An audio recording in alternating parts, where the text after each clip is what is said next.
سعودي عربستان د 2022 کال لپاره مطلب د دې کال لپاره 1 میلیون وګړو ته د حج کولو اجازه ورکړه، که هغه په داخل د سعودي عربستان کې او که بهرني هیوادونو کې.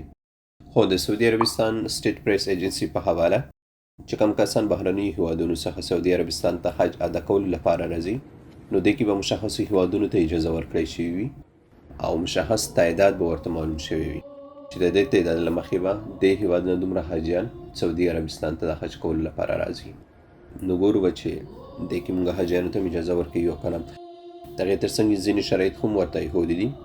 کوم کسان چې په دې کال کې حج کولو لپاره سعودي عربستان ته ځي، نو هغې عمرونه باید 65 کلونو څخه کم وي، واکسین یې مکمل کړي وي. خو داسې واکسین چې سعودي عربستان صحت وزارت لخوا منل شوي وي، د هغې تر څنګ کله چې حج کولو لپاره ځي، نو دوی سره منفي PCR ټیسټ یا د پوزي ټیسټ نتیجه ورسره وي، کوم باندې چې تر 2 ساعتونو څخه زیات وخت نه وي تېر شوی.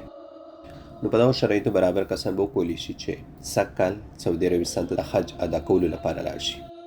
نو الادیو کې د معلومات تاسو ته ګټور تعامل شوي وي. د نورو داسې معلوماتو لپاره تاسو احمد ټایمز تعقیبوئ او هغه خپلو دعاګانو کې مې یاد ساتئ. د خدای په امان.